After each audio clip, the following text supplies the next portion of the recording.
The rain didn't fall on Highway 99. It hammered the asphalt into a slick obsidian mirror.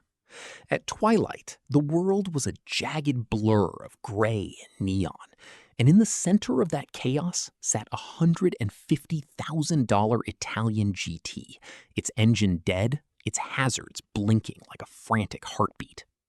Claire Vane, draped in a silk designer gown that cost more than a mid-sized designer, was pacing the shoulder, screaming into an encrypted phone.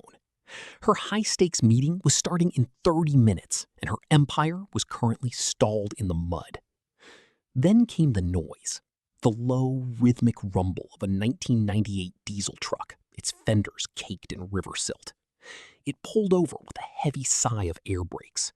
Elias Thorne stepped out, his boots crunching on the gravel.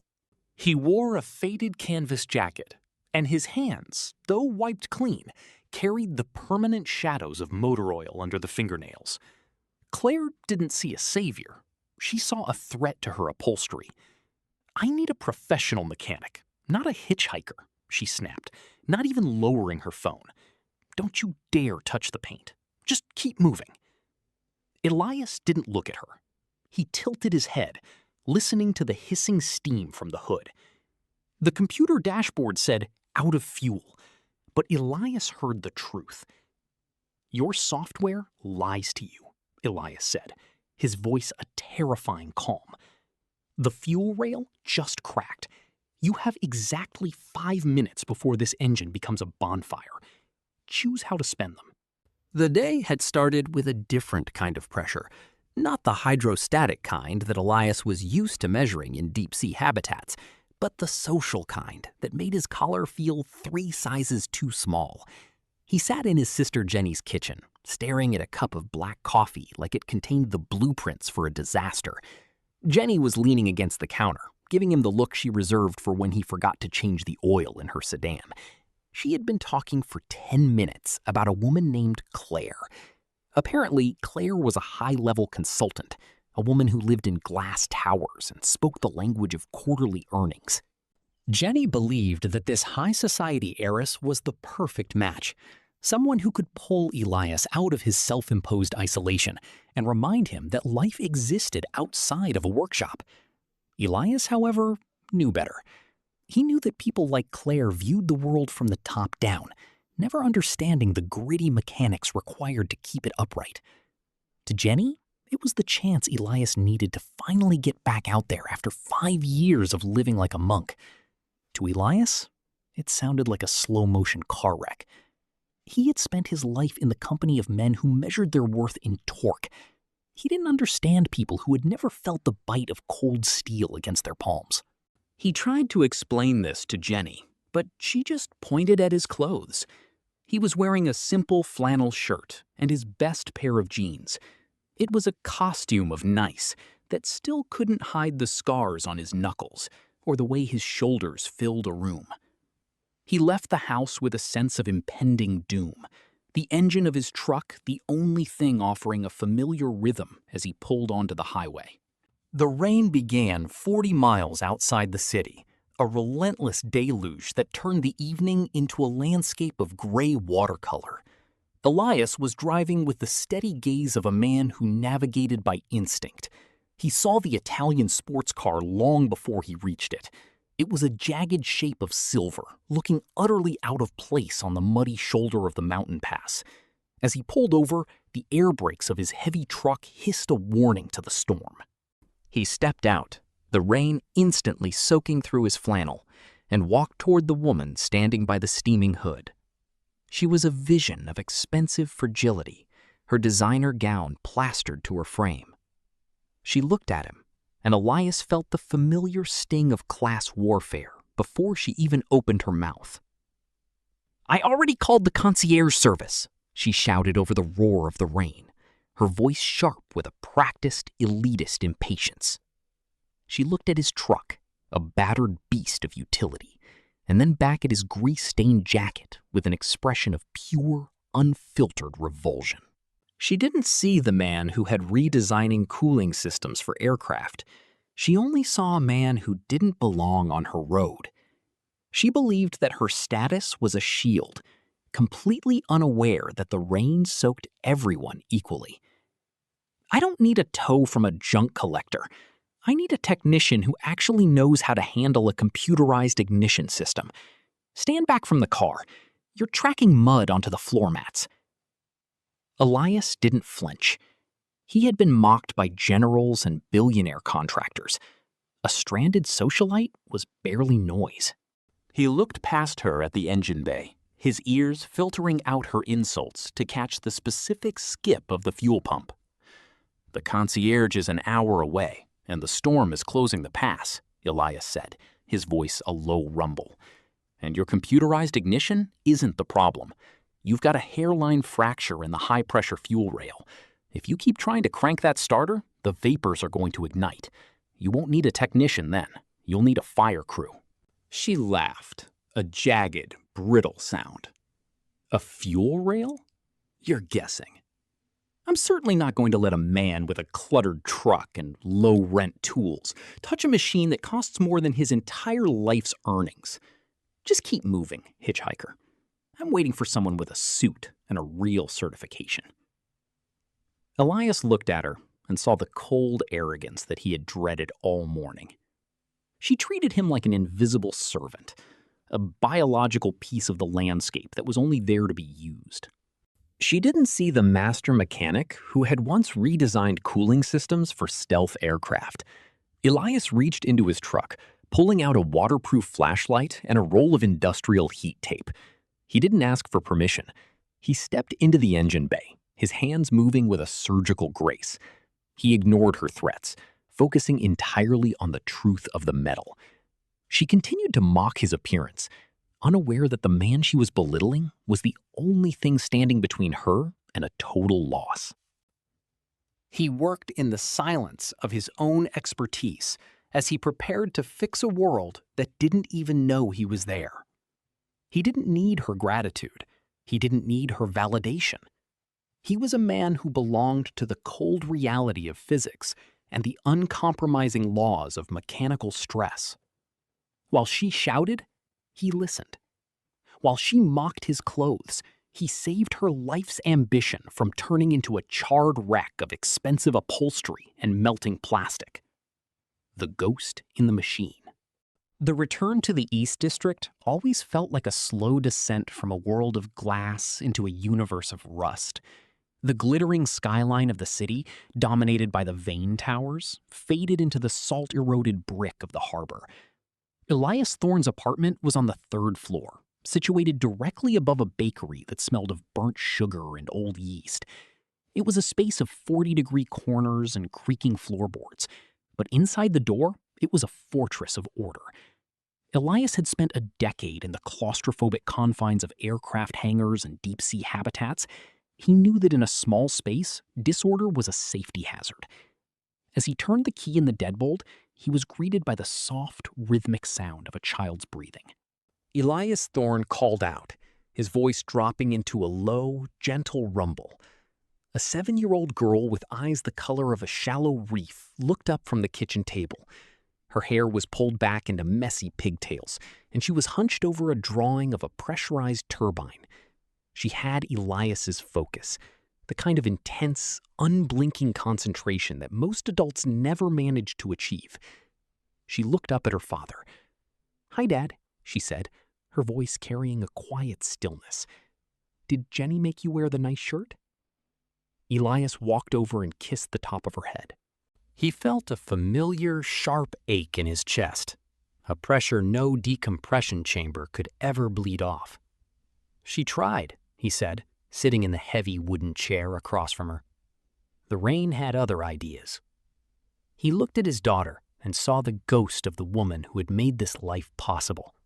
Maya was the living anchor in a sea of scar tissue. 5 years ago, the name Elias Thorne had carried a different kind of weight. Back then, it wasn't whispered in the hallways of low-rent apartment complexes. It was etched into the internal components of the most advanced defense systems on the planet. Elias had been the lead systems engineer for a black-budget defense contractor. He was the man who decided which cooling arrays could survive the friction of Mach 3 flight and which would melt into slag. He lived in a world of high-purity titanium, liquid nitrogen jackets, and classified data streams. His life was a sequence of high-stakes calculations and six-figure bonuses. But the high side of engineering had a price that didn't appear on a bank statement. It demanded the one thing Elias couldn't manufacture: time. When his wife, Sarah, was diagnosed with a sudden, aggressive illness, Elias was 10,000 miles away, overseeing a thermal shield test in the desert. He arrived home 24 hours too late to say goodbye. In the week following the funeral, Elias Thorne died too. Not physically, but professionally. He resigned from the contractor, surrendered his security clearances, and walked away from a career that had defined his identity. He realized that wealth couldn't buy a second chance at being a father. He took a long, dark step back, scrubbing his resume and disappearing into the anonymous life of a mobile mechanic. He chose the quiet life, working out of a muddy truck and taking jobs that paid in cash, just so he could be there to hold Maya's hand at every school science fair. He had traded the executive suite for a life where he could be home every night to read stories about the stars. Maya reached under the table and pulled out a small, heavy object. She set it on the table next to her drawing. It was a vintage, chrome-plated torque wrench, the metal worn smooth by decades of use. It had been Sarah's, a gift she had given him on the day they broke ground on their first joint project. "The boy at school said you're just a grease monkey," Maya whispered, her fingers tracing the etched markings on the handle. "He said you only fix things because you weren't smart enough to build them." Elias picked up the torque wrench. The steel was cold, a physical link to a past he had tried to outrun. He watched the light catch the calibration scale, oblivious to the sterile, high-tech world outside these walls. "People look at the dirt on a man's hands and think they know his mind, Maya," Elias said, his voice deep and steady. He placed the wrench in her hand and closed her fingers over it. "But the world is held together by the things people choose to ignore. Do you know why we use this tool?" Maya shook her head, looking at the heavy chrome. "You don't trust a bolt because of how shiny it is, or because it has a fancy name on the head," Elias said, his voice dropping into the low-frequency rumble he had used to train elite apprentices. "You trust it because of how much pressure it can take without breaking. This wrench tells you exactly when the metal has reached its limit. It measures the integrity of the join. They look perfect on the outside, but when the pressure hits, they snap because they have no core. They have no torque. But we're the ones who measure the stress. We're the ones who know that the strength is in the parts that nobody sees. You remember that, Maya. Never judge a machine or a man by the finish. Judge them by the load they can carry when the noise stops." Maya gave a small nod, tucking the torque wrench back into its velvet-lined case as if it were a holy relic. She didn't know that her father was currently dreading a date with a woman who represented everything he had walked away from. She didn't know that the $12,000 he had saved for her college fund was a thin shield against a rising tide of medical bills. Elias stood up and walked to the kitchen, his mind already shifting to the road ahead. He did not ever need the respect of the elite. He didn't need the validation of the high society consultants. But he knew the world of physics, and he knew the uncompromising laws of mechanical failure. He looked at his scarred knuckles, stained with the residue of 100 different engines. He knew that in an hour, he would be sitting across from a woman who would look at those hands and see failure. But as he checked the schedule on the refrigerator, he knew one thing for certain. When the pressure hit the machines of the wealthy, those hands would be the only thing capable of holding the world together. The secret burden of the master wasn't the knowledge he possessed. It was the silence he was forced to keep to protect the people he loved. As Elias Thorne prepared to step back out into the rain, he wasn't just a single dad on a blind date. He was the ghost of a world that understood the true cost of integrity. He was the man who knew that in the end, when the suit is stripped away and the lights go out, only the man who knows the metal will be left standing. The rain intensified. Claire was huddled inside the car now, her designer gown stained with the condensation of her own frantic breathing. She was on speakerphone with a man from Vane Elite Roadside. "Miss Vane, the telemetry from your GT indicates a Class 4 fuel system failure. The onboard CPU has locked the ignition sequence to prevent permanent manifold damage. Do not attempt to crank the engine. A heavy-duty flatbed is being dispatched from the city, but with the storm closing the pass, we are looking at a 90-minute arrival time." Claire slammed her hand against the steering wheel. 90 minutes? I have a meeting that determines the future of this merger. This is an Italian masterpiece, not a lawnmower. I pay for the elite package specifically to avoid sitting in the mud. Elias Thorne was standing outside the driver's window, the rain dripping from the brim of his cap. He did not knock. He simply leaned down until his eyes were level with hers. "Your elite package is lying to you," Elias said. "Your CPU is not locking the ignition to protect the manifold. It is locking because it is detecting a pressure drop it does not have a code for. If you wait 90 minutes in this temperature, the fuel in that rail is going to settle. You will have a hydrostatic lock by the time the tow truck arrives. You won't be looking at a repair then. You will be looking at a total engine rebuild." Claire lowered the window an inch, her eyes flashing with a mix of terror and defensive arrogance. "And I suppose you have a PhD in thermodynamics? The technicians in Milan built this car. I think they know more about lock than a man who has not shaved his face in 3 days. Milan built the car for sunny afternoons in Tuscany. They did not build it for a North Pacific thermal inversion. You have a microfracture in the secondary fuel rail, right near the number 3 injector. The pressure is bleeding into the vacuum lines. Your sensor thinks you are out of gas because the volume-to-pressure ratio is skewed. But if I can bypass the secondary solenoid and create a manual pressure relief loop, I can trick your computer into thinking the rail is stable. I can get you to the city." Claire looked at her phone, then at the man. The expert on the phone was still talking about flatbeds and insurance protocols. "Do not listen to him, Miss Vane," the voice said. "Unauthorized intervention will void your powertrain warranty." Elias reached into the back of his truck and pulled out a heavy leather roll of tools. He did not have a diagnostic tablet. He had a set of weathered wrenches and a spool of high-tensile copper wire. "Your warranty won't matter when the cylinder head cracks from the pressure," Elias said. He walked to the front of the car and propped the hood open for her to see. The engine bay was a masterpiece of carbon fiber and polished aluminum, a high-tech sanctuary that looked like it had never seen a speck of dust until tonight. Elias ignored the beauty. He looked at the plumbing. He saw the shimmer of raw fuel on the titanium rail.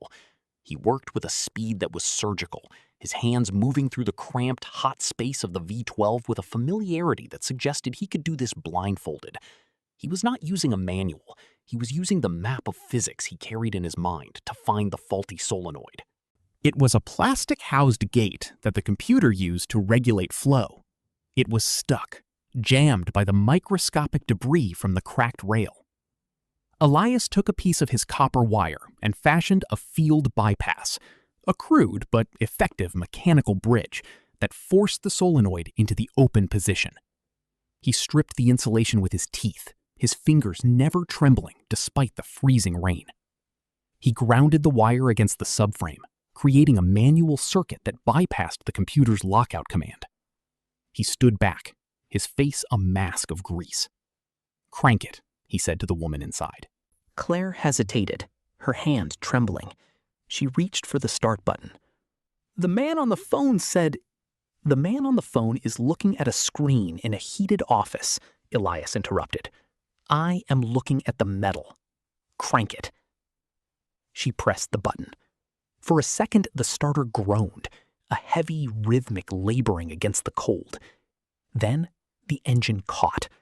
The V12 erupted into a glorious, guttural roar that vibrated the very asphalt beneath their feet.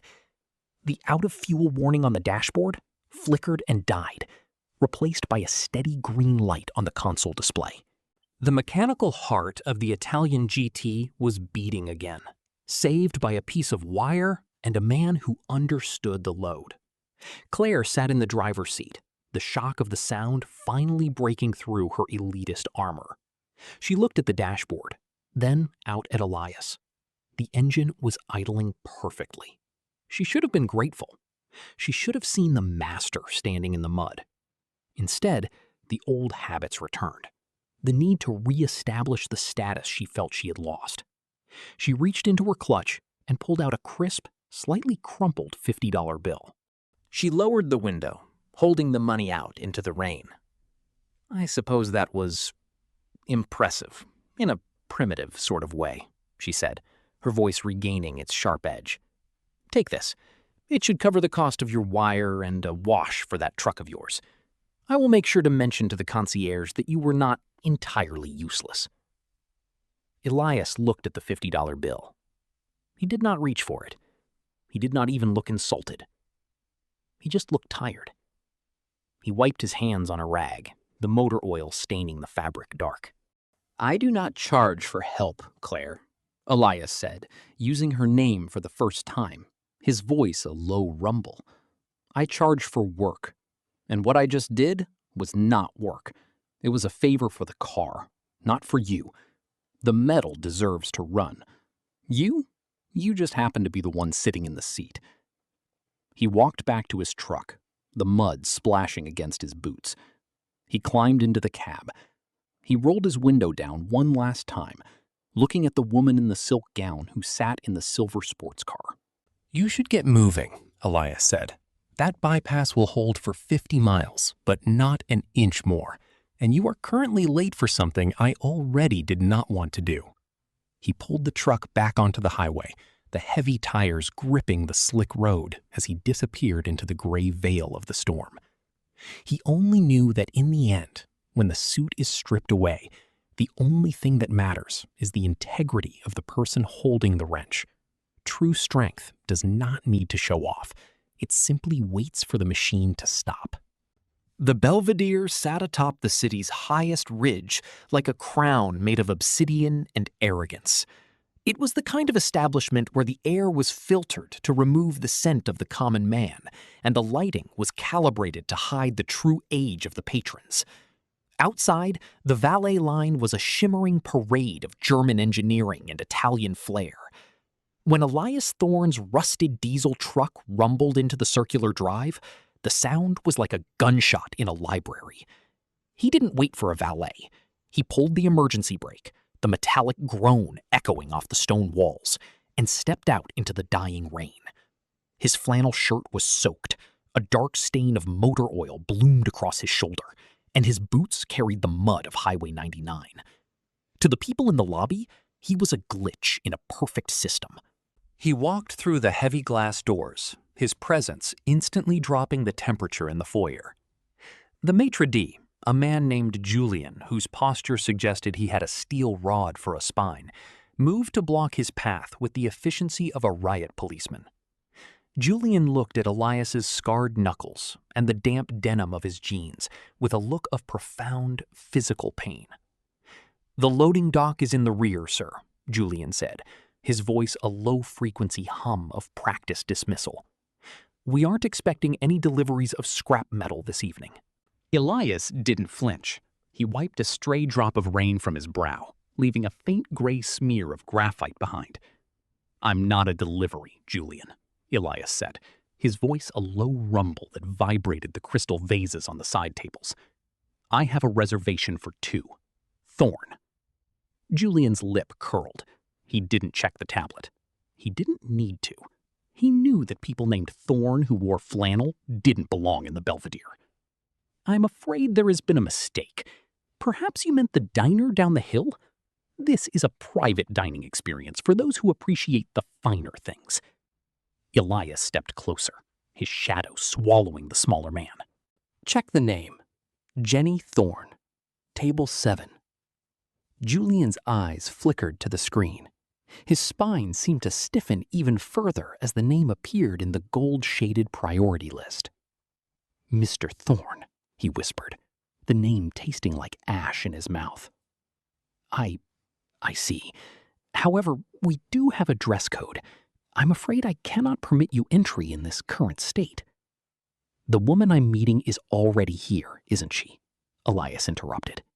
He looked past the podium into the main dining room, a sea of white linen and whispering silk.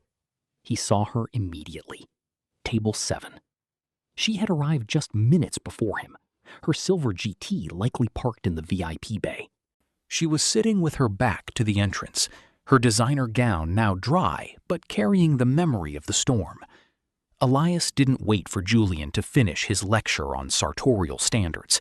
He walked past the podium, his heavy boots sounding like a drumbeat of reality on the plush carpet. The staff stared, and a few patrons lowered their glasses in shock.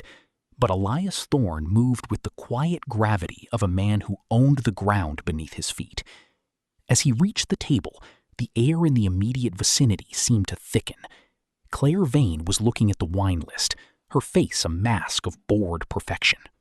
When the shadow of the man in the flannel shirt fell over her table, she didn't look up immediately. She assumed it was a waiter. "I'll have the 2014 Barolo," she said, her voice sharp and impatient. "And tell the kitchen that the truffles need to be fresh, not the canned variety they served last time." She stopped. She looked up. The instant regret wasn't there yet. Instead, her eyes widened with a mix of shock and pure, unadulterated embarrassment. She looked at Elias as if he were a ghost that had followed her from the graveyard of her own arrogance. "You?" she hissed, her voice dropping into a low, venomous frequency. She looked around at the neighboring tables, where wealthy couples were already pausing their conversations to stare at the man who looked like he had just crawled out of a trench. "What are you doing here? Did you follow me? I gave you $50, hitchhiker. That was more than enough for your piece of wire and your time. If you think you can shake me down for more in a place like this, you are sadly mistaken." Elias pulled out the heavy velvet chair across from her and sat down. He didn't look at the other diners. He didn't look at the luxury around him. He looked at Claire. "I told you on the road, Claire. I don't charge for favors, and I certainly didn't follow you." Claire laughed, a jagged, brittle sound that drew more eyes. She leaned across the table, her diamonds catching the candlelight. "Do you have any idea where you are? This is the Belvedere. People spend more on a single course here than you make in a month of fixing tractors. You are a hobo in a flannel shirt.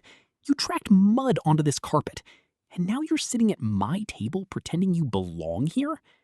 This is pathetic." "You're a stalker." She raised her voice, ensuring the surrounding tables could hear her. "Waiter! Security! This man followed me from the highway. He's a mechanic who tried to harass me after my car broke down. Get him away from me before he touches the silver or ruins the evening for everyone here." The room went silent. The clink of forks stopped. The maitre d' began moving toward the table with 2 large security guards trailing behind him. Claire smirked, her eyes flashing with the predatory triumph of someone who had just re-established the social order. She looked at Elias as if he were a piece of garden refuse that was finally being cleared away. She expected him to beg. She expected him to run. But Elias Thorne simply sat there, his large hands resting flat on the white linen, his expression as unmoving as granite. He watched the guards approach with the calm of a man who had faced down actual threats in combat zones, his eyes never leaving hers. Then the lead waiter arrived. He was an older man, a career professional who had served kings and criminals alike. He stepped between the security guards and the table, holding a bottle of chilled white wine in a silver bucket. He didn't look at the security guards. He didn't look at Claire. He looked directly at Elias.